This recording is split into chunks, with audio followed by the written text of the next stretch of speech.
And welcome to the latest edition of the 941 Sports Zone, episode number 43, the dog days of summer. And it's certainly going to be the dog days of summer after this week as basketball and hockey have ended. We're going to get heavy into both of those. We'll talk a little bit about the Rays and their struggles, particularly on the road. Continue. They're no longer in first place. The latest chapter in the Brendan Sorsby what do you want to call it? Novel, legal, God, I don't jumbo. know. It seems like a fictional novel or something. How could this be going on in 2026 after what we've seen over years and years of sports between baseball, football, basketball, and now you got somebody who's involved with gambling at the college level, and they're trying to figure out a way to get into play, and it makes no sense to me. Exactly. We'll also get the very latest on the FIFA World Cup. Big start for Team USA. Shocked the crap out of me, but we'll look at that. And then another cool golf story. We've had so many this year, and just when you think they couldn't possibly come up with another one, they did. So talk about that. I almost feel like, Rich, that what's going on, there's some sort of karma that's happening with Liv sort of taking its blows right now. But the karma is almost like too much, because they're every time something like this happens, it's another body blow, another hit slap across the face to what they're doing. It just shows you that the storytelling and the drama that goes into the PGA Tour every weekend, or what could be every weekend, far exceeds any buying up of big time stars. It's the tour that makes the stars. The stars don't make the tour, and I think that's what we're finding out more and more. All right, the 941 Sports Zone brought to you as always by Mighty Dog Roofing of Southwest Florida, locally owned and nationally backed, delivering exceptional roofing for homes and businesses throughout the Gulf Coast. 941-251-4257 is their phone number. Get on that roof now before the weather starts to get really bad. And I know a lot of you are saying, what do you mean really bad? We can't even get rain. 941-251-4257. Well, we'll start with the NBA Finals, and it is final. The New York Knicks, for the first time in 53 years, are NBA champions. They win it in 5 over San Antonio in one of the weirdest series, at least from you look at the figures of the series, John, and I heard somewhere, I believe San Antonio led over 70% of the time during the finals, and the Knicks didn't even lead a quarter of the time, and yet the Knicks win it in 5 late games. You know, you and I talked about games 1 and 2 last week. We were getting ready for game 3, and sure enough, all the Knicks fans and the so-called Trump, what do you want to call it, karma. They didn't win game 3, and suddenly the sky was falling. And it certainly looked like it was falling, John. They were down 29 in the third quarter to San Antonio, who seemingly couldn't miss a shot in the first 26 minutes of the game, and then they couldn't make a shot. And the Knicks do what they do. Just keep playing. 26 became 20, or 29 became 20, became 15, became 12. And once it got under 10, I never turned it off. I watched the Cleveland series because I'm a Cavs fan and I'm a masochist, so I watched it happen. And it was just like that. It wasn't as fast. That happened in an 8-minute stretch, that 22-point lead. This took the entirety of the second half, but just a tremendous game 4. And you just knew after that the series was over. Yeah, 100%. And there's every sport has like their cathedrals. Yankee Stadium, Dodger Stadium, baseball, or the Fenway Park. There's a lot of places in baseball that live up to that reputation. So in basketball, I mean, it's the Forum out in LA. It is Madison Square Garden, because it's people don't realize how important basketball is in the city of New York recreationally. You know what I mean? And everybody picks up a basketball. They're all there. They're playing. They're doing it. So the Knicks have always been the only team You can say the Nets, but really, are we really comparing apples to apples at this point? No, you're not. To see that type of theater on the game 4 situation was top 10 NBA type moments, because it was a young superstar in the finals, just making a comeback, mammoth lead in a game, and it comes down to a guy who I wouldn't call OG a role player, because he's a starter. Maybe that's not fair to him. But for him to come in there knowing that he was not being guarded after the inbounds, and knowing that Brunson was going to throw it up quick, goes right to the hoop, goes up, gets above everybody else, and puts the softest little tip in right in the basket, and basically that's the game you win. Unbelievable theater, unbelievable everything. And you can break down how the Spurs lost the series, but it's just a game-to-game thing. They came out fired up like young guys will do, and hey, we're going to do this, and you're shooting, and everything's going down for you because you're better athletically than the Knicks are, for across the board. But what happens is that all that energy, all that stuff that you expend in the first 2 quarters, you've got nothing left. And when you got nothing left, it's like it's rope-a-dope all over again. Mm-hmm. You got Ali letting Foreman just hit him with body blow after body blow after body blow, and then when he's got nothing left, here comes Ali, and he just knocks him out. And so I think that's kind of what it was. I thought that the Spurs would win maybe one more game than this. But once you got to that, even game 3 where things weren't quite right for the Knicks, it just seemed like the Knicks had it all figured out. Experience, teamwork. After the fact, you see that team together. They really like each other. You can tell when another guy doesn't like another guy. You'd hear it. If Brunson didn't like Cat, okay, guess what? We know about it because the New York would be on the back page of the Daily News, right? Sure. And so you know about it. And you've got that Villanova connection with Bridges and with Hart and Brunson. I think there's a lot to it. This could be a one-off for the Knicks. I think they're going to be very competitive going forward, depending on how they handle their roster. And it seems like they finally got a front office that knows what they're doing for a change. So Leon Rose. That being the case, he knows what he's doing.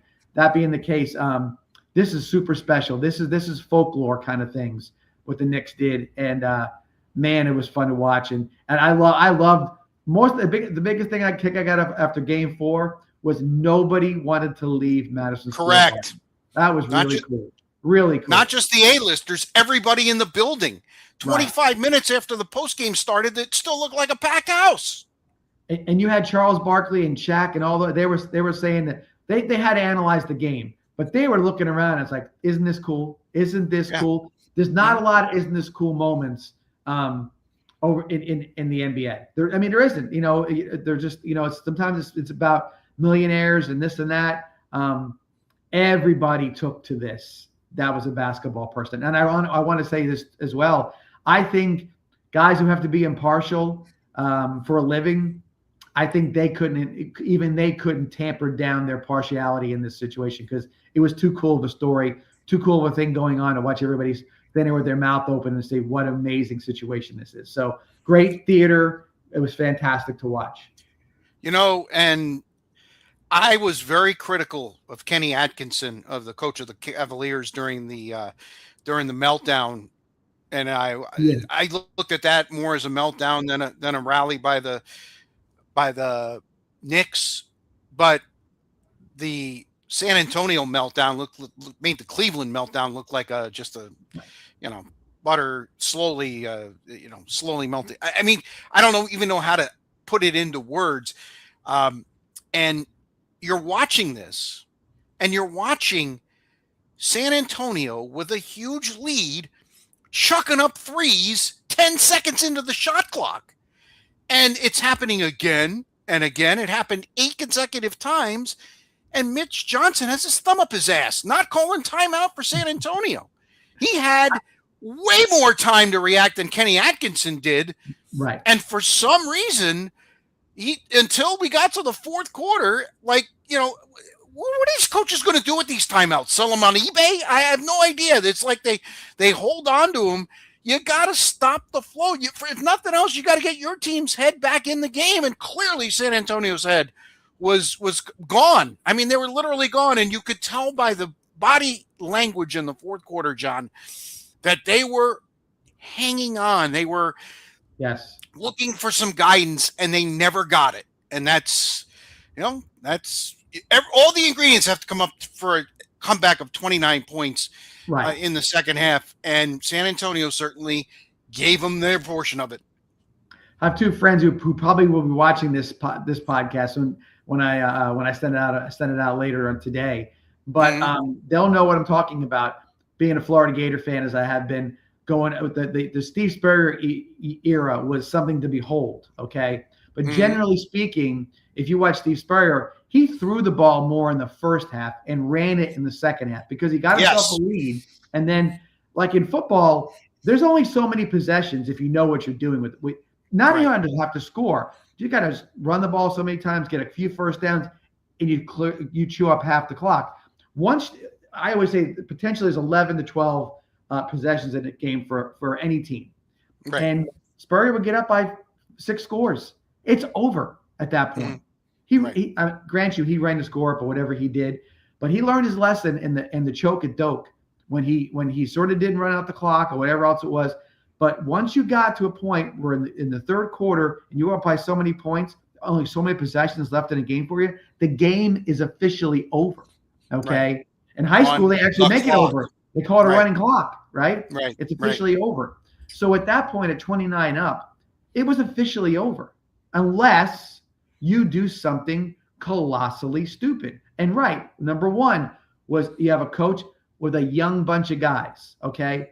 Not just young guys, and this is just a little preview of what I have to say a little later on. Young guys that wanted to be heroes, be men, be cocky. Look at me, bravado. Okay, win, act like a pro. This is for a championship. This is not for the neighborhood reputation or whatever it is you're trying to get. And they went out there and acted foolishly, not just from the way they acted as after shots or whatever, but foolishly by continuing to throw threes up when there was no reason to do it. And I think that's a testament to why San Antonio lost, and it's a testament to why the coach should be receiving a lot of scrutiny in regards to what he did. Now, is he a young guy also? Yes, he is. So there's something to be said about it. Experience paid off in this situation. Knicks never wavered, never thought they couldn't lose, and there we are. They 53 years of angst is gone, and they're hanging a banner in the Garden. Here's the other thing that not a lot of people are bringing up in this last few days. You know, they talked a lot about this in game one of each of the last two series, the Cleveland series and the San Antonio series. They talked about rest versus rust. And clearly the Knicks were the fresher team. They only played, as it turned out, 19 games in the final. They went 16-3.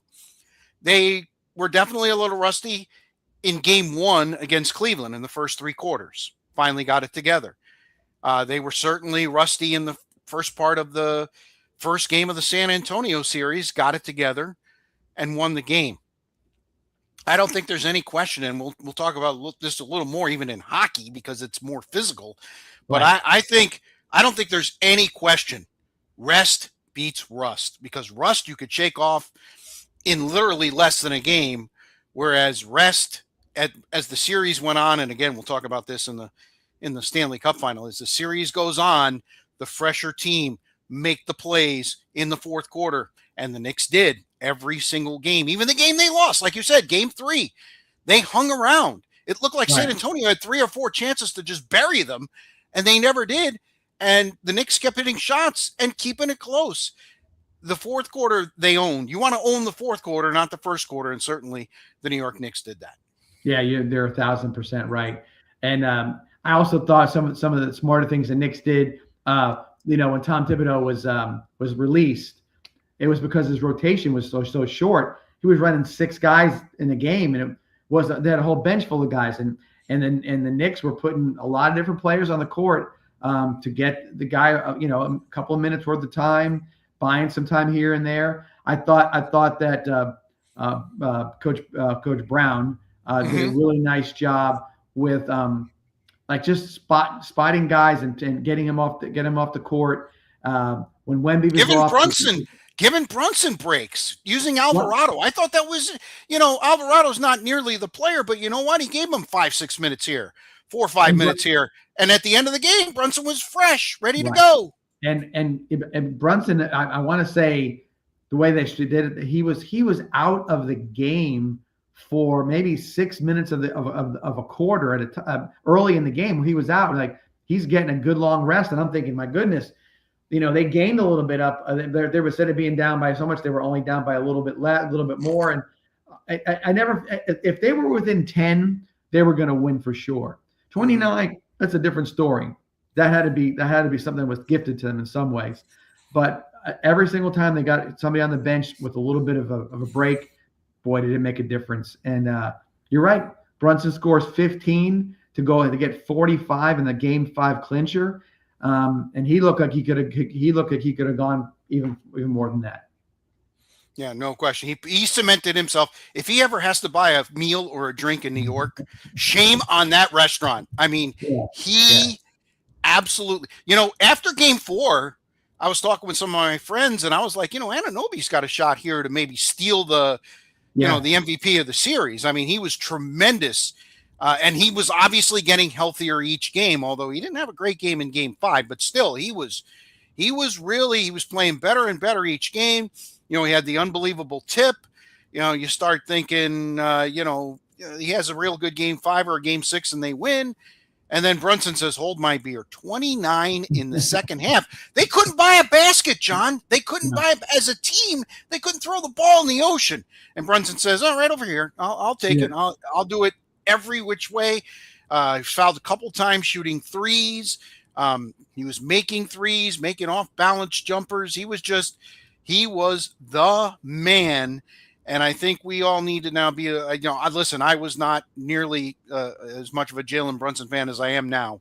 And same thing with Mike Brown. I was not a big Mike Brown fan. I saw he had coached the Cavs. He's obviously learned. And I think probably the biggest stretch where he learned was when he was an assistant at Golden State under Steve Kerr, who is a hell of a coach. And he learned a ton, and he put it all to use in these finals. No, you're 100% right. There's no doubt about that the experience that he got, again, being a head coach, being on a championship team, what a difference it made in his coaching style. It all came together perfectly.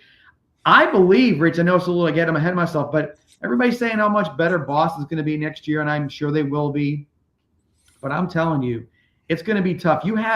With Brunson, you have an Isaiah Thomas type of leader, okay? Isaiah was the same way. Isaiah could go out there and take over a game when he had to and put 40 up. But his main job was to do whatever it took to win the game. He was a fierce competitor. He was soft-spoken, but he was a fierce competitor. He willed that team to championships. And Brunson may not the same style, but the same results. He is willing that team to win. And to have a guy who's got the ball in his hand, who can do that and be the guy that can be, you can lean on to get points. That's an interesting kind of a mix of players you have there. If they stick together, maybe 1 or 2 additions here or there, whatever it may be, I think the Knicks are the favorites in the East next year. I really do. Well, they're actually not, which is amazing. I mean. So head to the window. If you're bullish on the Knicks, you're going to get a great price because I think they're only the 4th favorite in the East, as a matter of fact. Coming Boston, up. And it all depends. Yeah. It all depends on where Giannis ends up too, because it sure sounds like And I was hearing some things today, and I'm sure you heard the same things. I think we listened to a lot of the same shows. Looks like the Giannis thing was kind of put on pause because they didn't want it to happen during the finals. And I think now you might see in the next couple of weeks. Well, the draft is next week. The NBA draft is literally next Tuesday, 23rd, the 23rd. The draft comes. I mean, it's like the hockey too. Like they finish and like, all right, Friday night we're gonna have the draft. It's like, holy crap! You guys breathe for a little bit. I mean, but yeah, that's. I think that's gonna have a lot of an effect. And whereas I thought maybe earlier, even in the playoffs, that Giannis to the Knicks was a sure possibility, I don't see it now. Because first of all, you'd have to give away too many ancillary pieces. Right. You're going to break up the chemistry. So and I'm hearing a lot up here as I come to you from just north of Boston. I'm hearing a lot of Giannis to the Celtics, which makes absolute sense because so you're going to trade Giannis for, say, Jaylen Brown? Really? Yeah, I mean, that just doesn't. It doesn't work with their offense. It doesn't. No. It's they do have to get better. They can't be shooting 53s a night. They certainly have to get a low post scorer. But again, how much are you going to sacrifice? So this Giannis thing is really, to me, is very intriguing, and it looks like it's going to happen sooner than later. Right. They're hot to get rid of him. I would say. Wouldn't be surprised if next Tuesday he hasn't moved or doesn't move that night for whatever reason. So we'll see how that goes. But yes, I think that again the Knicks, like I said, being underdogs again this coming up year, I think it'll bode well for them. I really do, and I don't think that they're looking to get to be a number one seed to begin with. They seem to have it where they kind of get what it takes to win. 1 seed, 2 seed, whatever it may be. I don't know if the Knicks really have where it makes a lot of difference to be high as they can go, but I don't think they're going to go out there and try to get 72 wins or something like that. It makes no sense. I think they might feel as though they're the best team in the league. As long as they're in the playoffs with a decent seed, we'll take our chances. There you go. We'll win 50, 55 games again. We'll be the 3 or 4 seed, and we'll be just fine. We'll might have to go on the road, but as they showed in the San Antonio series, they have no problem going on the road first couple of games, stealing 1, maybe 2. This team had a confidence about them, John, and I think it wasn't a cockiness, it wasn't a look at me, it was a quiet confidence. Like they said after Game 5 in the interviews. We knew we were going to win, and there's a lot to say about that. Yeah. That whereas San Antonio, I almost said Giannis. Wembanyama's pointing at his head, and Harper is hanging his arm out there when he's shooting threes, and all the Knicks did was just play and play and play, and they did all the celebrating in San Antonio on Saturday night. Right, I agree, totally agree. All right, so the NBA Finals in the books. Again, the draft is next Tuesday. It's supposed to be a pretty deep draft. We'll try to have a little bit of a preview coming up next week. I wonder if Jay Billis is available. No, just kidding. Anyway. He might be. He's all over the place. You never know. He really is. By the way, first parade in the Canyon of Heroes, which really is cool. You know what? Yes. What other city has something like that? They don't. But it's the first parade since 2009 with the Yankees. 17 years. That's a long time between parades. And no question about it. And, I was hearing some of the Mets, it's been since 86. The Islanders, it's been since, I think, 83? I think was the last 82. One, the Islanders. Yeah. Could be. 83. They won from 80 to 83. They won 4 in a row. But I think that was their last Stanley Cup win. Rangers 94. It's been a long time between. The fact the Yankees haven't in 17 years says all you need to know. They're there every year, but they can't get over the hump. So good on the Knicks, and they should enjoy the heck out of that ticker tape parade through the Canyon of Heroes. Stanley Cup final. You and I were here last week. We talked about it. It was one hell of a series. It was a lot of scoring. And then Frederik Andersen gets pulled from Game 3, down 4-0. And as the series went on, obviously there's something wrong. They still haven't come out with it yet, which I thought was kind of interesting, because how do you go from the number one goalie to not even dressing? I mean, they were the backup was some guy who never played. So you can't tell me, and I know Rob Brind'Amour, and I know hockey, it's a healthy scrap. Crap. Anyway, Right. nonetheless, Brandon Bussey played his rear end off. Very unfortunate at the end of game 3 with the own goal that gave Vegas, the win in the overtime after Carolina scored 4 in the third. We talked about that game last week. Right. And Carolina said, you know what? We got a new goalie. We got to go back to our defensive style. And they suffocated Vegas the last 3 games. Last night, they could have played 10 periods, and I don't think Vegas would have scored. No, if once you saw Carolina figure it out, or whatever that was, it was over. It was very anticlimactic, and not just like, but like early onslaught, and then going out there and just playing, but still not the left wing lock, whatever we talked about last week, but definitely kept playing, looking to score. They just overwhelmed them. Vegas looked sluggish. They looked tired. They looked tired. And here again, we're going to talk about the rest versus rust. Carolina only played 19 games. Vegas had long series, every single series, and I think it finally caught up with them. You're right. And a little bit of that. The rest part of it was, with the way the format for the playoffs were, the Carolina had a relatively easy first two series, and yes. And so you look at you see they played Montreal. Montreal just worn down for having 2 7-game series, and then couldn't even get a shot on goal. Right, yeah. and then Vegas as well, playing against Colorado, and I forget who the second round team that was a very good Anaheim. Team. Okay. And they got through, and they looked like they had some energy early, but it just overwhelmed them. And Carolina, again, that's not the only reason. That's a very, very, very good hockey club. You watch them play; they are.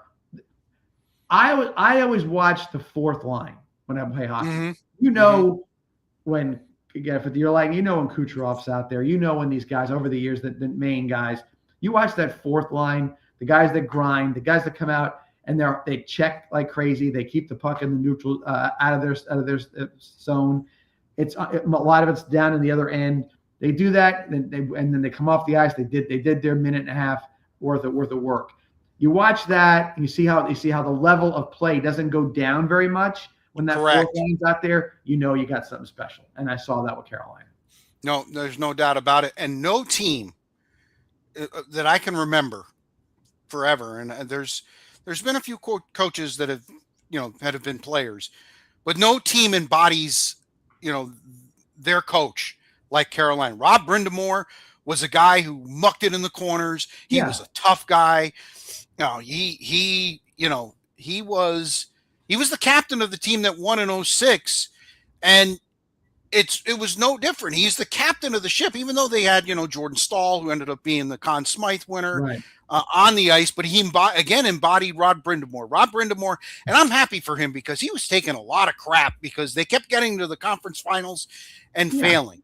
And it happened year after year, and they finally got over that hump against Montreal this year. And I think they exhaled a little bit. And the first couple of games, it resembled, the scores were crazy, 5-4, 4-3 in overtime. But again, they got to playing Rob Brind'Amour hockey, and Carolina took it home and danced with Lord Stanley last night. What a feeling! You want to know what type of player or coach Brind'Amour is? All you got to do is look at his face. Yeah. Okay. He's the kind of guy that if you saw him in an alley, you'd say, I don't think I need to be here right now. Right. Exactly. He's got that little bit of like, he looks like he could be, terrible to say, but he looks like he could be homeless. You know what I mean? Or it looks like he could just be the guy who just is ready to meet somebody in the alleyway. He's got a very gritty kind of approach. Even his press conferences they're a little bit more, they're not theatrical. Let's just say. He's very direct. Right to the point. Very direct. Yep. He's not going to mess around. And a lot of hockey players, the guys who are they play through their personality in a lot of cases. And so he's one of those who played to his personality and coaches to his personality. And he's a genuine person, which I think from a coaching perspective it leads to much more long-term success. And because when you're genuinely who you are, no matter, then people can take you for what it is, and they either say I'm in or I'm out. And then if you're the right GM, you find guys who are in on him being their coach, and that's kind of Bill Belichick, right? Look at him. Yep. Everybody's like, oh, Bill's great. I don't think Bill is a go out for a beer with the guys coach. No. They can say that all you want to say about it. He's not that guy. And but you know what you're going there for. I mean, you had guys like Randy Moss and all these guys going to the Patriots as free agents because they want to play with Bill Belichick. They wanted to win. That's period. Right. And Belichick walks in and says, how do we win? We can talk about all the scandals and whatnot, but it was all about winning. That's all it was about. Desperately wanting to win. It meant more than anything. And so that's what you see. And I'm not saying that's Brind'Amour, I'm saying, but he's genuine to his personality, genuine to the way he reacts to certain things. And how do you feel bad about that if you're playing with a guy playing? No, it's infectious. It's infectious. Right, the room, he had the room, and I love the way he got the Stanley Cup and just embraced it. Just like a bear hug. It was pretty awesome. That was his. That's definitely his personality. Brandon Bussi, I know he wasn't the Conn Smythe winner. Crap, he only played 3.5 games, but .954 save percentage, allowing only 5 goals, and he played a lot. Anderson played, but he played for a backup goaltender. He played about 35 to 40% of their games. So when they went to him, they had confidence in him, and the room had confidence in him. Yeah. And I think, again, that's when you got that guy back there, when the Lightning were winning cups with Vazzy, they knew, they could make a mistake or two, and Vazzy had their backs. Well, it looked like Bussy had their backs for sure in this series. Yeah, there's no doubt about it. So like I said, and you like to see that with hockey where everybody contributes. You know what I mean? Yep. Again, hockey's different as well. The bench, everybody plays. You know what I'm saying? Correct. The backup goalie. So it's like you said, the fourth line plays a lot. You got to be out there getting their minutes. So a backup goalie, you better be ready at any moment, because if he's not mentally in that game, he's going to cost them a game. He has to be ready. And he was, no question about it. Brind'Amour, only the 4th captain who coached the team to the cup. In other words, was captain, right, and then was cup. The other 3 guys, Toe Blake, Hap Day, and Cooney Weiland. You're like, who? Yeah, we're talking 40s, okay? Yes. 80 plus years ago. Right. For Montreal, I know Maple Leaf fans, this is going to be hard to believe, but yes, for Toronto, Hap Day actually was captain of a Stanley Cup winner, and he was a coach of a Stanley Cup winner in Toronto. Yeah. Ask your great grandfather or whoever, if somebody was around. And of course, Cooney Weiland for the Boston Bruins. So hats off to Carolina. The 941 Sports Zone, episode 43, presented by Mighty Dog Roofing of Southwest Florida. 941-251-4257. We've been appreciative of them being on board with us from episode number 1. 941-251-4257. Give them a call. They've got plenty of backing, both locally and nationally, and they do a tremendous job. Look them up and down the Gulf Coast. If you're watching this anywhere in the state of Florida, they'll take care of you. 941-251-4257. All right, the Rays. You knew that, water finds its level. They couldn't go the way they were going. No. The 26-6 or whatever the ridiculous streak was that they were on. They're still playing very well at home. Let's not mince words. They swept Boston, which I thought was big for a couple of reasons. First off, they continue to win games in the AL East, especially at home. They are taking care of business. A little bit of trouble going out to Anaheim. The first game was very frustrating. They had several opportunities to beat the Angels, and they came up just short. Cedric Mullins struck out with the bases loaded at the end of the game on Friday night. Saturday night was a complete whitewash, 8-0. So they got back to their winning ways on Sunday. Caminero hit his 15th He's starting to hit the ball a little better, a little more consistently. But the other bats, that concerns me a little bit. And something that you've never really had to worry about with the Rays, John, fielding is a problem. Yeah. It's Yeah. it's an issue, and that's something that they've got to fix. And I don't know how you fix it. I certainly, even Taylor Walls made a big error on Saturday night. Griffin Jacks deserved a much better fate. He gave a unearned run in 5 innings and ended up taking the loss because, the offense did 0. But there they sit, still a game behind the Yankees. They get to play the Dodgers this week, Monday, Tuesday, and Wednesday. That should be an interesting series. And the Dodgers are smarting from a series loss to, wait for it, the Chicago White Sox. I saw that first time in so many years. 2014 was the last time that the White Sox beat them in a series. Now, they don't play every year, but still, that's saying a lot. The White Sox are 7 games over 500. They're a surprise in their own right. But the Rays, let's be competitive against the Dodgers. And it seems like they've been stepping up against better teams. It seems like it's the teams that they're supposed to beat that they're having trouble with, which is kind of backwards. It's an oddity about what's kind of going on. The whole season seems like it's an oddity to begin with. But I look at it and say, like, you talk about the bats.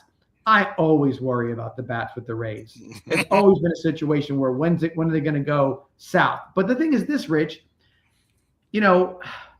what's bad as far as hitting in Major League Baseball at all these days? You know what I mean? What do we have? Two or three guys over 300 last year? So not much. You're not looking at like guys that you're like, oh wow, that guy's only hitting 240. That's probably great. I think what the Rays do well consistently is situational baseball. Okay, plugging a guy in here, inventing the starter. And I'm losing my mind a little bit here, but like when you have the guy openers, openers, right? They do little things. They work with they look at what their roster is, what they're capable of. They accept there's going to be some fault to it. They accept that hey, they might have a good shortstop who can field well, but he's going to probably hit 215. You've got a little bit of that, and it works in the way their finances are. Works in the way that they kind of put their teams together, and every game is sort of strategized in a manner that seems like they're focusing on that specific game. Okay, that whatever we got to do, and that's how it works. And so, yeah, they can go out and beat Dodgers 3 times out in LA because I guarantee there's a formula they're putting together to win those games. Whereas the Dodgers and the Yankees and the Red Sox, they go out and buy a team and say, now go hit 1,000 home runs and go do this and go do that, right? Because these guys are the guys that they're getting have earned their money, so to speak. You know what I mean? And so you guys already proved what you have. We're paying you big money. You go make it happen. And we're going to go get any flunky to come and be the manager. Whatever we bring that next flavor in. You don't see. Tell me if I'm wrong. You don't see the Dodgers developing a manager in the minor leagues. No. You don't see the Yankees bringing a guy up, right? You just don't. Okay, You just don't. Whereas other teams, they do, and they get managers who can manage a superstar or manage a younger guy or a role player, whatever it may be. That's why Kevin Cash is so important. That's why Joe Madden was so important to the Rays.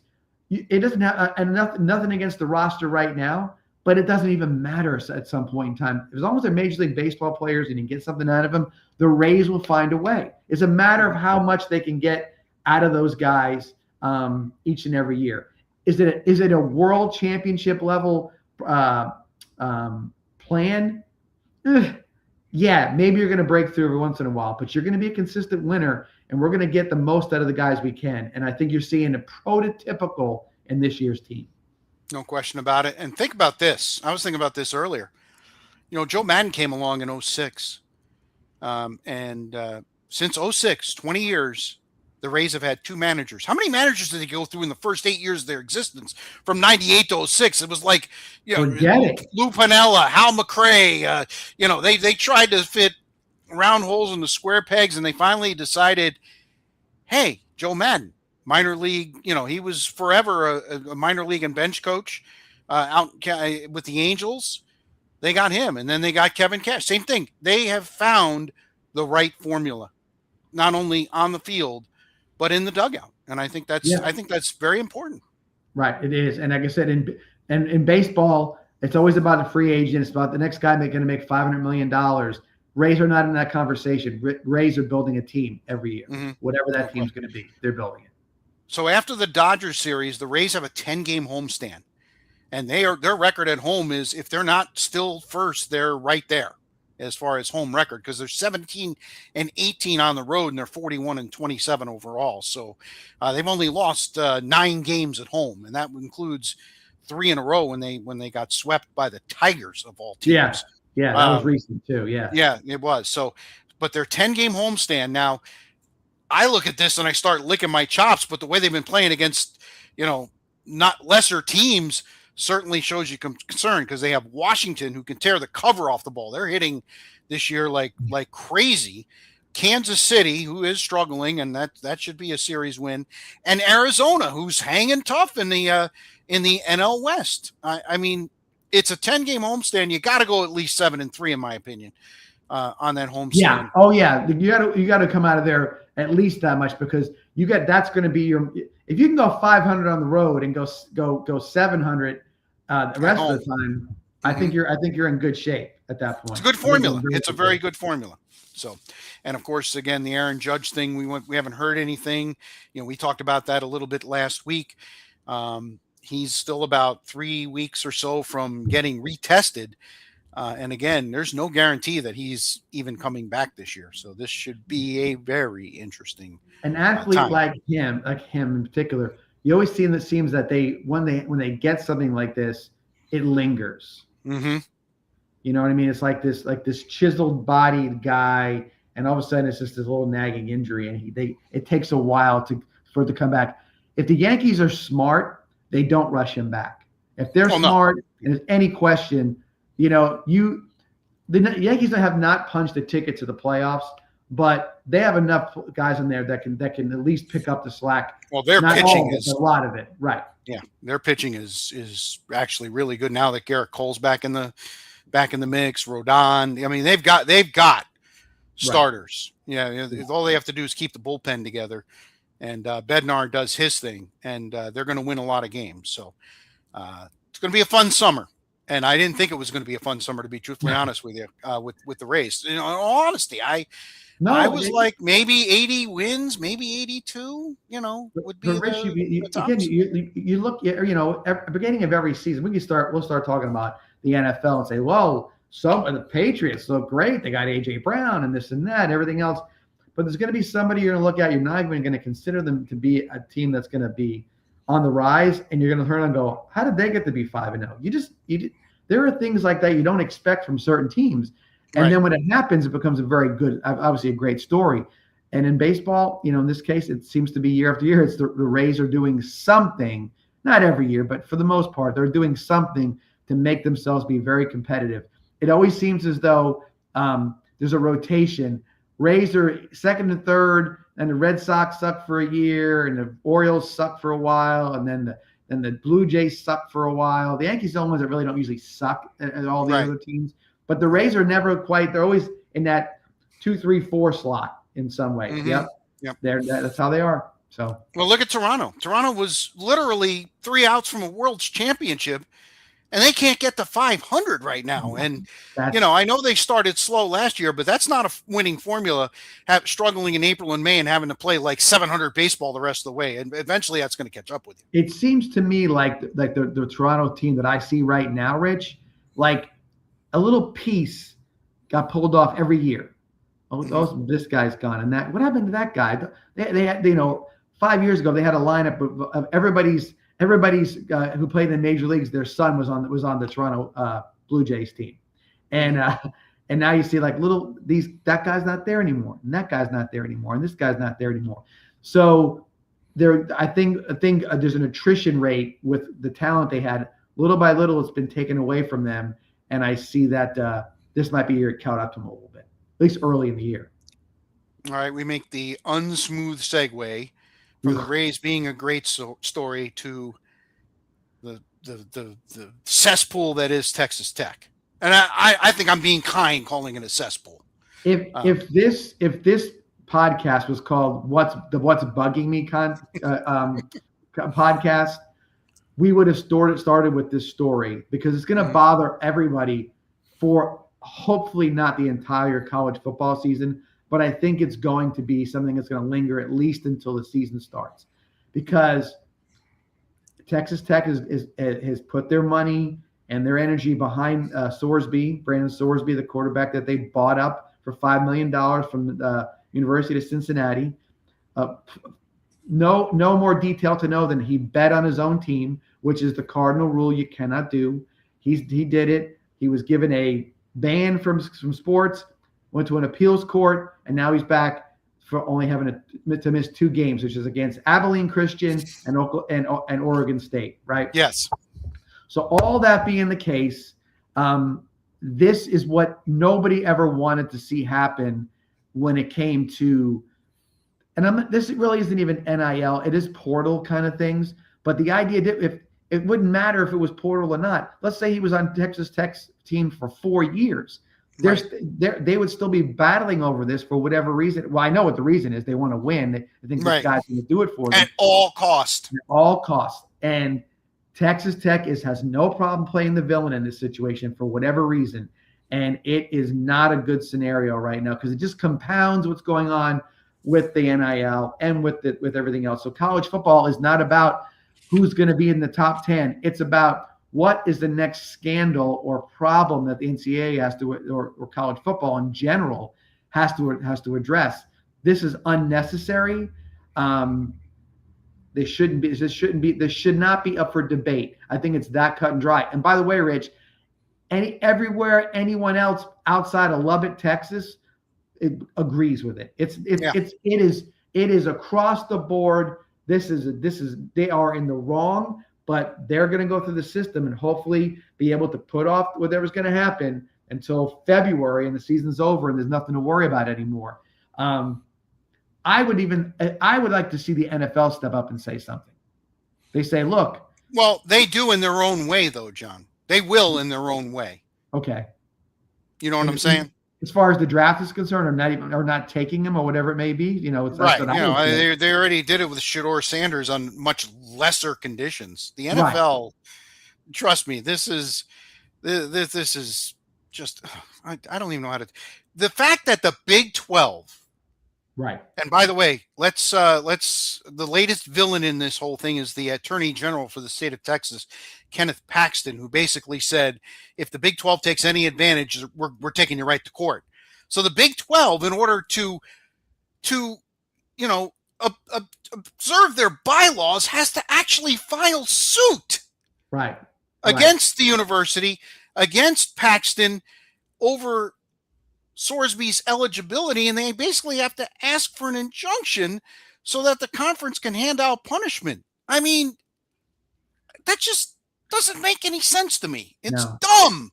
And I honestly, it's collegiate sports, collegiate football. We saw it out in California when they said the teams wouldn't play against San Jose State regarding their transgender athlete playing on the other team.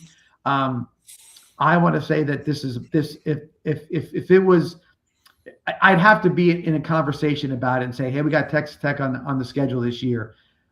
This is not good for college football. Do we take a stand and say we're not going to play? Do we say that if they play, we got till whenever, October 5th, before we play the game with them? If it's not resolved, we're not going to play the game. And what's going to happen is there's going to be revenue that's lost, maybe for both teams. Correct. But in this situation, that's the only way things are going to get changed when it hits money. And when he's out there and he's a pariah, again, at some point in time, I would think the kid's going to say, I don't want any part of this. If this is what's going to happen, and it's just this bad of a thing, I'm going to go to rehab or whatever I get. We already went. Well, that's what I mean.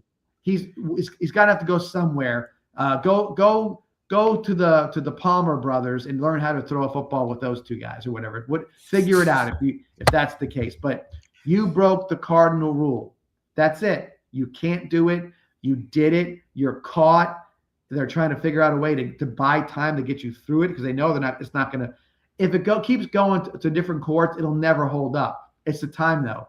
Time will go by. It'll be 5 years from now. What are you fighting over? The next guy who comes up against it in a situation like this. I don't know. Right. It's ridiculous. It really is. So we'll have to wait and see. I'm sure we'll be talking about this right throughout the summer. But I think the Big 12 wants to have this thing adjudicated before August. And yes. Of course, Sorsby and his attorney are trying to drag this thing out. Right now, they have an injunction until February. Right. February 2027. Yeah. I'd like to know how that judge is still barred, by the way. I want to know. I've heard about this judge. One guy recused himself because he was a Texas Tech booster or whatever else it was. No, he's this graduate. Guy comes in, yeah, and this guy is like he's talking about they're taking away his right to earn a living. There's like a whole. It's not even about football. It's not even about whatever. It's about like right to work kind of things. I don't even get what it really is coming from. And this judge has turned it into a farce. He's taken a very simple situation where it's a club. You're being allowed to play in a club. You're a member of so in order to play, you have to follow rules. Okay. Right. And this guy's saying, no, you're taking away his opportunity to earn a living. And it's like, no, that's not the point. This is a club. This is not it's a privilege to be doing this. It's not his inalienable right to be. There you go. There you go. Right. It is not a right. It's a privilege, and it's being treated as if it's a right. Right. And that's where the problem is. Right. And that's wrong, and it's got to be changed. It's not even have to be changed. It has to be held up. Right. You're absolutely correct on that. All right. More to come on that. I'm sure we'll have. Yes.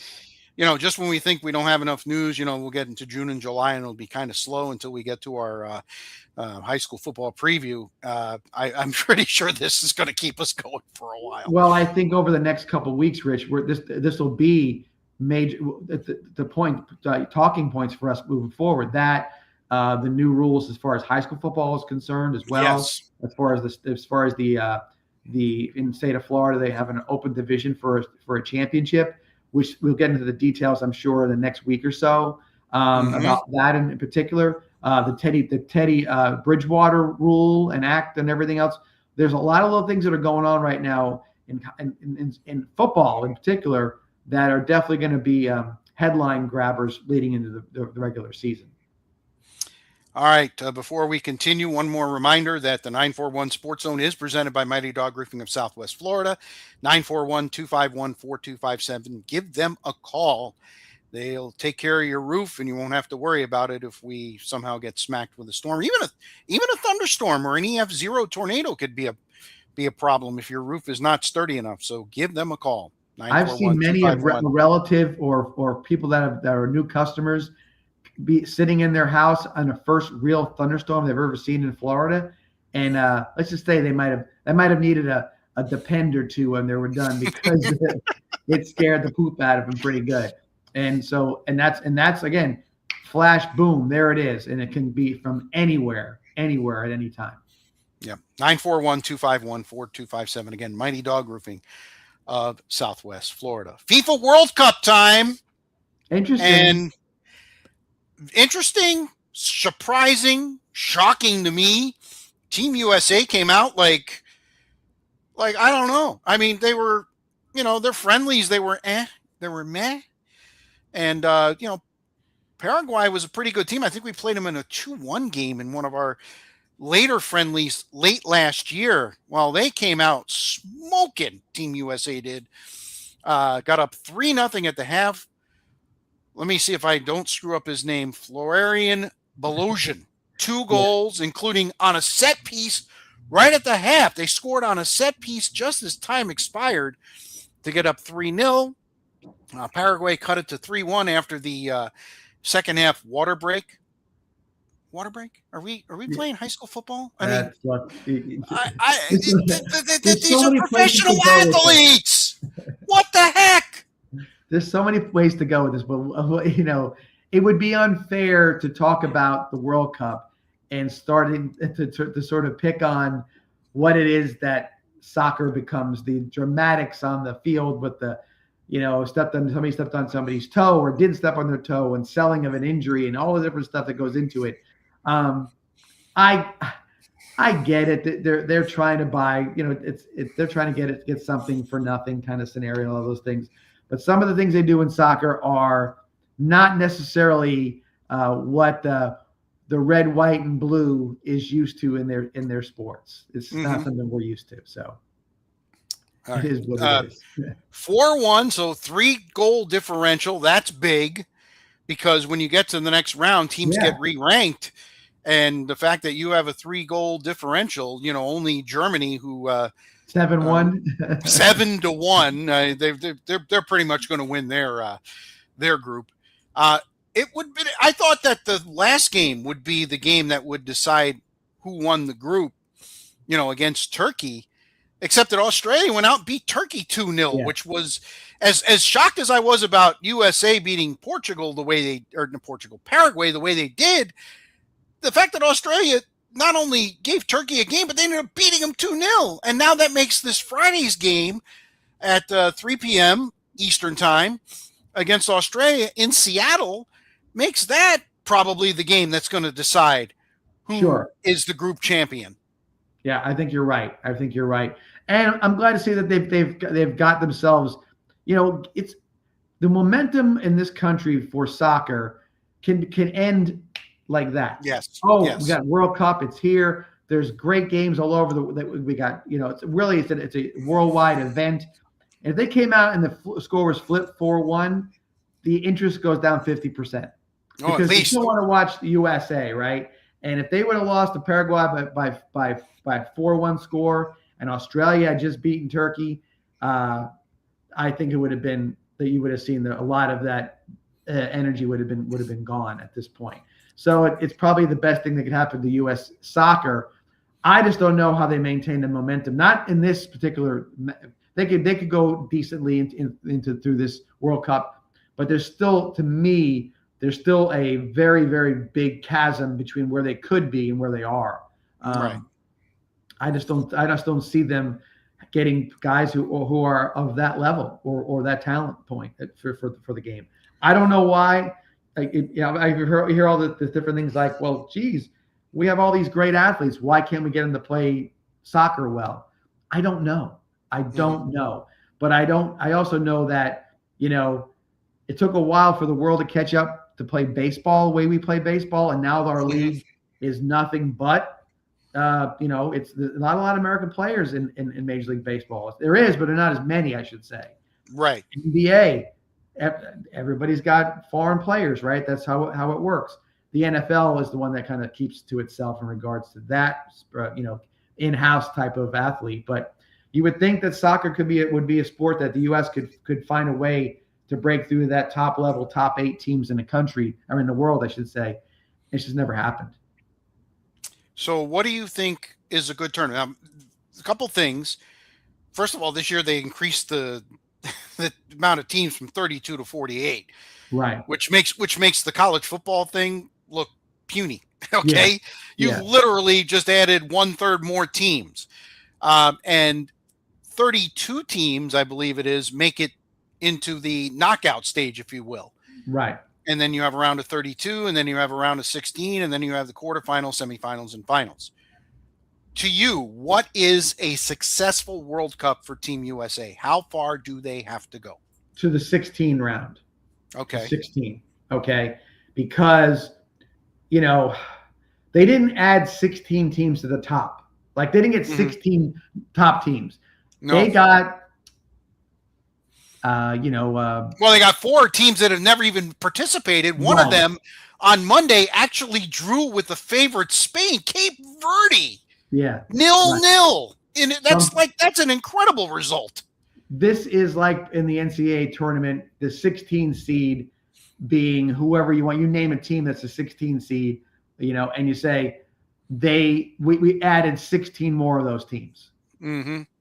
That's what they did. They added 16 lower, and they made it so it's a little longer. There's more success. I even thought about this, Rich, in some way, why I say 16 is a number for them. I think in some ways they're trying to keep interest in the tournament longer. Yes. Okay. and I don't want to say it was made. This was put together to make the USA look better. But you win. You play 4 or 5 or 6 games in a tournament, not 2 or 3, and you're done.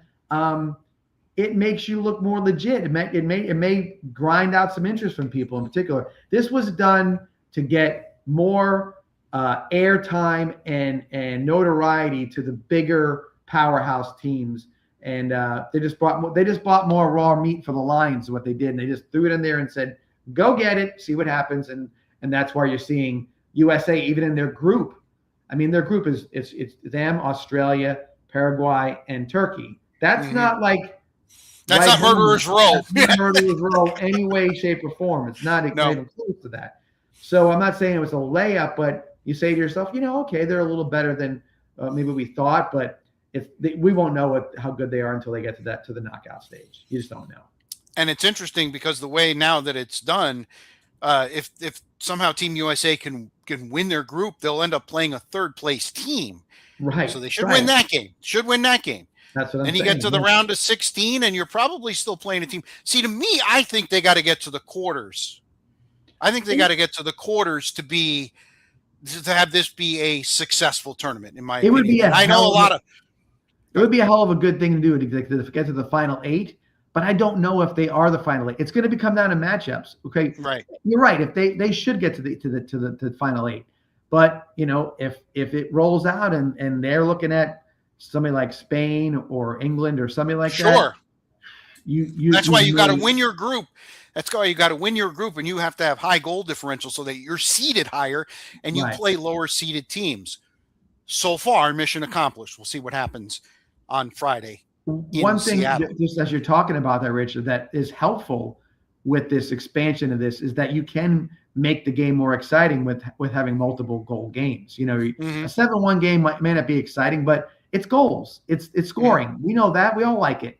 At least the American sports fan likes it. You know what I mean? Correct. So a 4-1 game is like, hey, this is great. It's a lot more excitement in the game. I know that if you watch a game and you see a ball control kind of scenario, it's exciting to people who understand the game, but it's not exciting to the layperson who thinks that, hey, where's the scoring? Let's go.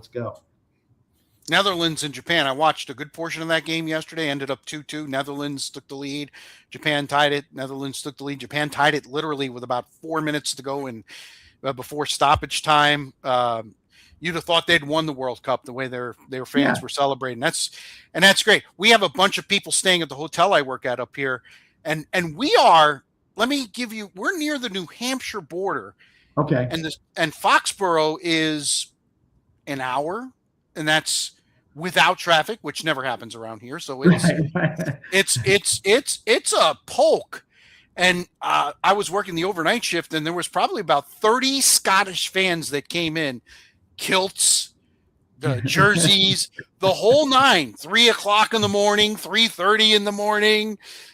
Disparaging the fans that came back earlier. It all in good fun, but they're fun. The Scots are fun. It was fun. It made that last night. I had 3 overnights in a row. It made that last one go quickly and was a lot of fun. And I'm about to sneeze here, John, so I apologize in advance if I do. So anyway, something to watch Friday, 3:00. Interesting time.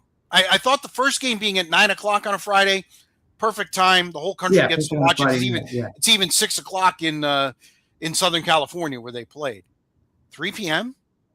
That means noon. Noon. Yeah. They're currently playing in Seattle as we record. Egypt and Belgium, and actually Egypt has a 1-0 lead. But that's kind of hard to do. That's if you're working, especially if you're working on the West Coast, what are you going to do? Take a 2-hour lunch? And I will say this: that is, like I said, it is harder to get to watch. But hey, there's a lot of people who are very, very excited about this who might take a vacation day to watch the game. Yeah, who knows? That's true. That's very true. And soccer fans, if they're nothing else, they are passionate. They are passionate. You're right. They're right. And like I said, and I would never disparage their passion. They just and look, they dressed up for it. It's a whole to do. I mean, it's almost like a sporting event with Halloween attached to it in some ways. You know what I mean? It's very different in a manner of speaking. But again, if you're enthusiastic for it, I mean that's the only way that's ever going to get better is that somebody manages to keep the enthusiasm going. Speaking of segues, this one's much smoother as we move on to golf, and we kind of referenced it at the beginning of the podcast. If you weren't with us, the PGA, another first-time winner. Bud Cauley won the Canadian Open in some pretty raw conditions. Rain, wind, wearing jackets in the middle of June. And even us up here, it's been in the 80s and 90s just about every day. That's not that far away, and it was a little chilly up there. But let's give it up to Bud Cauley, who back in 2022, while playing in the Memorial, got in a pretty serious accident. He was actually the passenger in the vehicle. Almost had to quit the tour.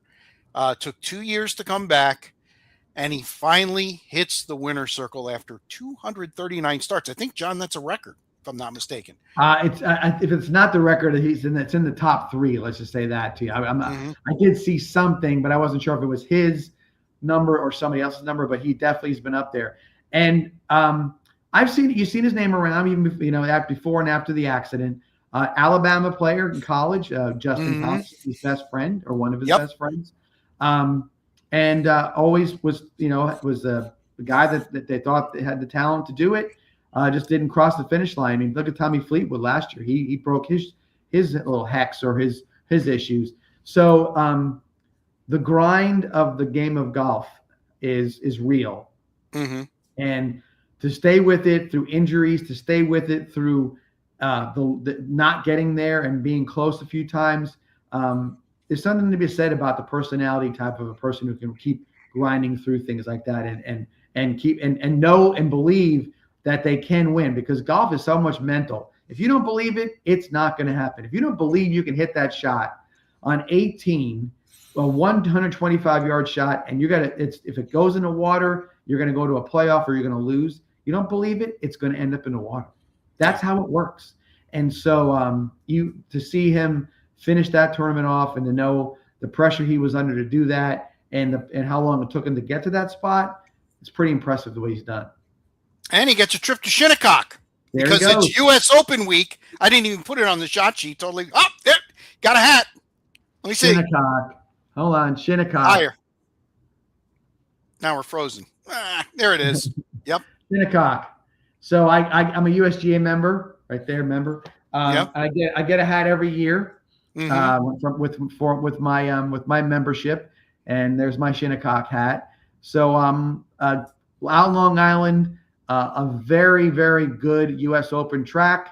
Last time they played there, they got it too dry and it was all messed up, and I think they fixed it a little bit this time. The defending Shinnecock U.S. Open champion is Brooks Koepka. Brooksy, baby. He took himself out of the final round yesterday with a little bit of an injury at the Canadian Open, so I'll have to look and see what he's doing. But the normal cast of characters are going to be the ones we're looking at, though, Rich. It's going to be Scotty, going to be Rory. I think Matthew Fitzpatrick is on a roll right now. He is playing really well. He only was 2 back yesterday. Yeah. He was my pick for the last major, and he closed with a 65 to finish in the top. I'm a big Matt Fitzpatrick fan. And of course, it always brings in the live guys. You're going to have the John Rahms in there and everybody else. But if you look at the top 20 guys if you want to seed them in the top 20, it's some of the guys are surprising that they're still there or they're there at all in some cases.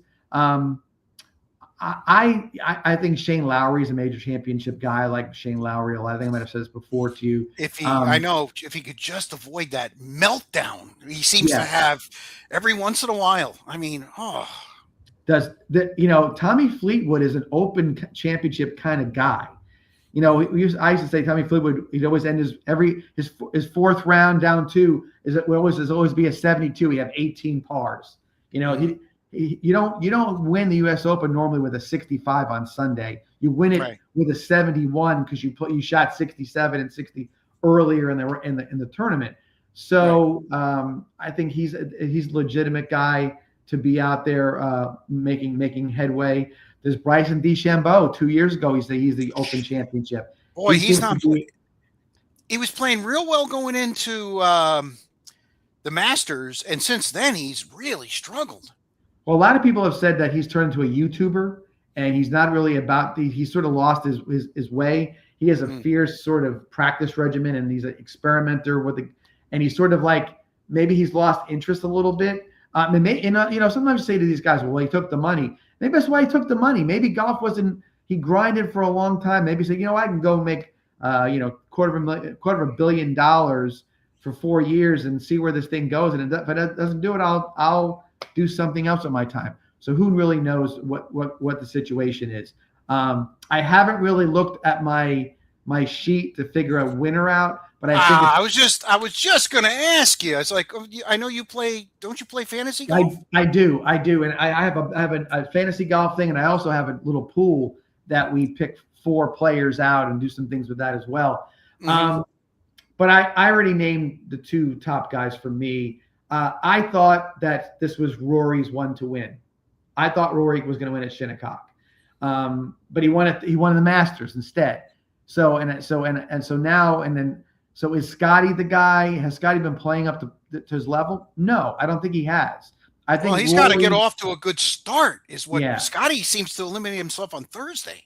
Yes, I think Rory's got to come out of the gate with a good number also. But I like Rory because it's a long course. That's another thing about the U.S. Open. It's 7,400 yards on tricky conditions. You got to be able to hit wedges into greens.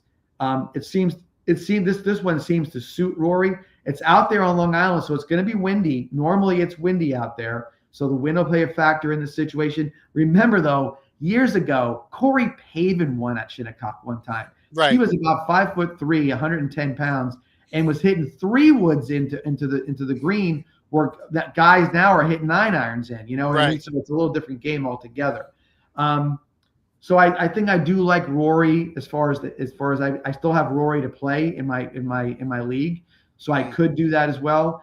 Sometimes you think too hard about these things, and it's like it really is just those guys that are going to win it in a lot of cases. So I think if I'm giving out advice, look for a guy who can drive the ball long. Maybe a little more accuracy as well could bode well, which is a Tommy Fleetwood kind of a guy. But I like Rory, and this one probably overall I do like Rory. Scotty's game not really being there. I think Rory has a chance, and if he does, so be it. He's a generational player, and he needs another couple majors while he's still of that age group to do it. To really put his stamp on him. And if he's really serious about being thought of in the top 5 players of all time, he's got to win these type of championships, multiple championships in a year when time comes of it. I was going to pick Brooks, but the fact that he withdrew yesterday, a little bit disconcerting. Of course, you could say, well, Rory withdrew right before, well, not right before, but certainly the last tournament he played before the Masters, and that didn't matter. Maybe he just got himself right. Brooks here's what you might have happened, and I'll just give you what I think could be part of the deal here. Okay. Not going to win the tournament. Okay. Maybe he was 8 back. It's rainy and windy. And cold. He's a bit of a brittle guy as it is with his injuries. He could have possibly said, I'm not going out there today. Slip sliding around. I don't need it. I'm gonna withdraw. I've got an undisclosed lower body injury, and I'm gonna do whatever I'm doing. Is he playing hockey? Well, he is a big Florida Panthers fan. I forgot about that. Big Florida Panthers fan. And maybe he decided to get the Shinnecock a little earlier, and he's there right now, putting and chipping and doing whatever. Maybe he had a little tweak here and there, but he said, I'm not gonna win it.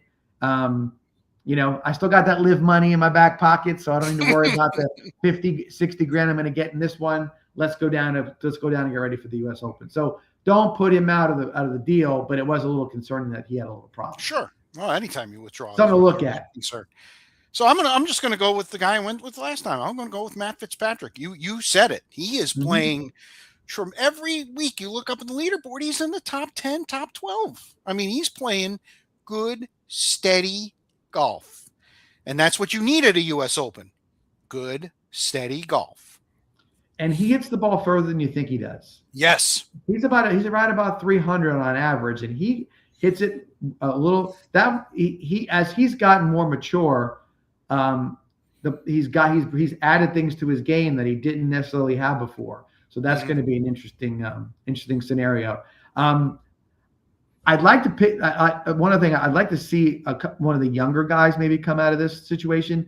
Everywhere I look, it's Ludwig Aberg. He's always up in the top. Everybody loves him, but I'm not sure he's ready to win it. He's got the game to win it, something like this. I don't know if he's ready for it mentally to do that. And I think he's close. I'd love to see Jordan Spieth. Jordan Spieth was a U.S. Open champion, guy who you like to see again do something a little bit more with his talent. He's had some issues with his talent, so we'll see. I guess there's a bunch of other guys you'd like to see win. It's always a surprise or two first round, right? It's always a guy who goes out and shoots 6 under. You're like, who is that? And right? Who just pops off the page early. So I'm sure we'll see something like that early. Weather forecast, you're right. It's going to be a little bit variable. Towards the end of the week, could be a little wet. And like you said, because they're playing out in Long Island in the Open, could definitely wind should be a factor. Definitely be a factor. 1,000%. So who's the first one that whines about it then?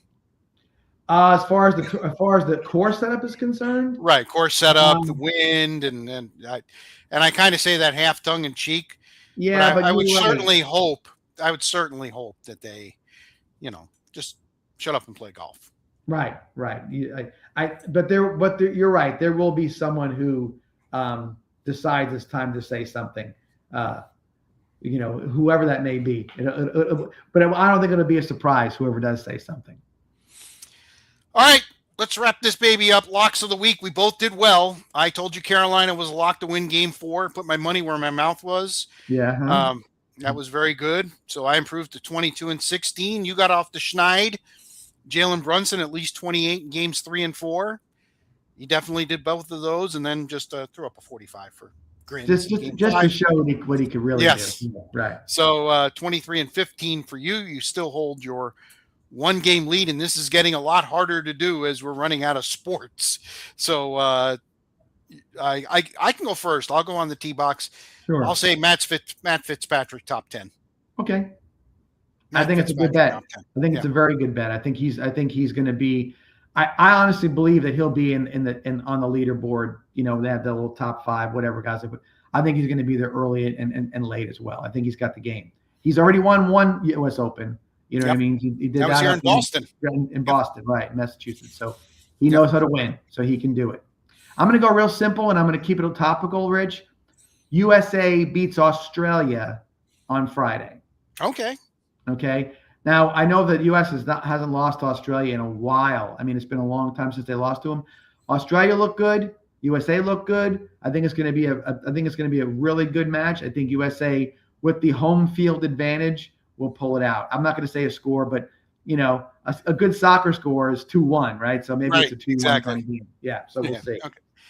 Listen, that's one of the reasons why I think they got to make it to the quarters, because they have home field advantage no matter where they play. Absolutely. Unless they finish third and have to go to Mexico. That's definitely one thing you want to try to avoid at all costs. Third prize, fired. Their record in Mexico all time is not that good. No, all right. Yeah.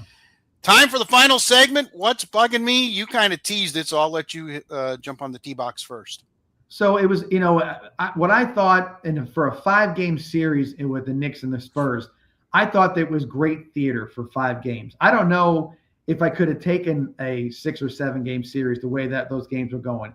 The enthusiasm, the crowds, winning on, having to be the first 3 games of the series, the visiting team wins. Just, all those different things that go into it. You could tell, like just Mike Breen and those guys who were doing the games, they were into those games. I thought that when you saw at halftime and after the game, the NBA the wrap up show with Ernie Johnson and Charles Barkley and Shaq and all that, inside, really great. I mean, it was because it was something to talk about. Like it wasn't just like it really had a lot of meat on the bone. And so what really bothered me in the long run is how poorly Wemby and the Spurs behaved, not just Game 5, but overall. I thought that their demeanor and their disposition was just immature and just I kind of, as I watched it, I'm like, I can see a little bravado here and there, but everything they did was about bravado. That every dunk they were hanging on the rim longer and pointing at somebody's face, or that every 3-pointer was, it was all, it just looked, it had a bad look to it. Somebody made a tongue-in-cheek remark and said, who knew that a French guy was going to act pretentious and snooty or snotty or whatever it was, and I'm thinking that's not really but maybe it is the case. Who knows? I'm just saying. But to be the face of the NBA, you better grow up in a lot more ways than being 7'5". You better be able to handle the good with the bad, walking off the court, not shaking a hand. I understand that, but never making any type of, that I've been told, or I've heard, I should say, any type of thing where he went to the other locker room and shook a hand. He just didn't do it. He didn't want to do it. De'Aaron Fox did it. He did it. I know that, him and Kat played at Kentucky together and that kind of thing. So, but if you want to be that team and you want to be a championship team, then act the part. And that behavior, that type of attitude really showed up in the final results, Rich, because they weren't mature enough to win a championship. They didn't know when to stop shooting threes. They didn't know. And we say that the coach didn't do anything. He might have told them 1,000 times to stop shooting threes. They might have been like, whatever, we're hot. Why would we stop? That's what somebody who is immature does. And so the immaturity of Wemby and the Spurs was more than disappointing. And I think that's sort of, that'll linger with me a bit. Not so much because it's too big of a win for New York and for the Knicks to have that overshadow it, but I don't like what they did. So that's what's bugging me. All right. Same church, different pew. Okay. I'm going after the fans. Okay. I'm going after the Knicks fans. Look, you had an incredible run. You should be proud. 53 years. This team embodies everything that New Yorkers are, except what happened after Game 3 in particular, and then Game 5 with, 63. And I heard somebody quantify, all the people in New York, it's just 63 arrests. Come on. It's 2026. Right. Seriously? You got to burn school buses? You got to beat somebody up because they have a Spurs jersey on? Come on. You're better than that. I used to live there. You used to live there. Right. I was very embarrassed. And it's a lot of the reason why a lot of the times I say, where are you from? I'm from Florida. Because I just, there's no, it's 2026. There's no place in society for this crap. And I don't know when it became acceptable to do this stuff. It just bothers me to the core. And I hope to God everybody that gets together on Thursday can behave themselves. But I don't have confidence, John. Right.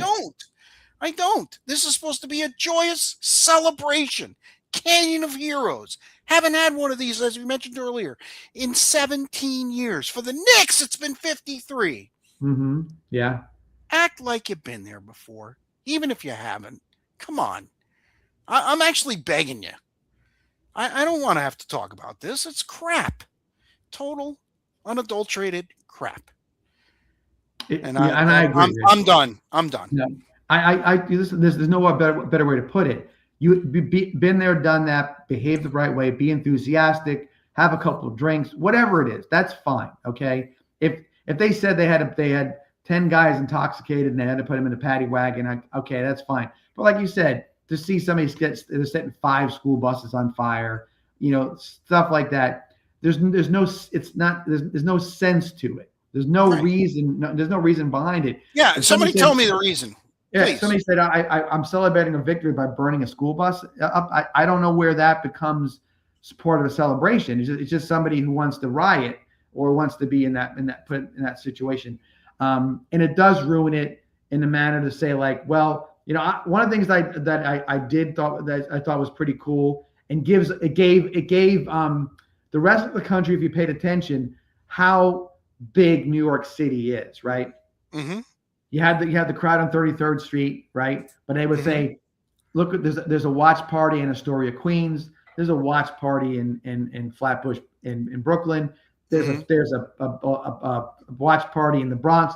They were showing all these. They must have had 7 or 8 different watch parties, all with the same size amount of people that were there at Madison Square Garden, right?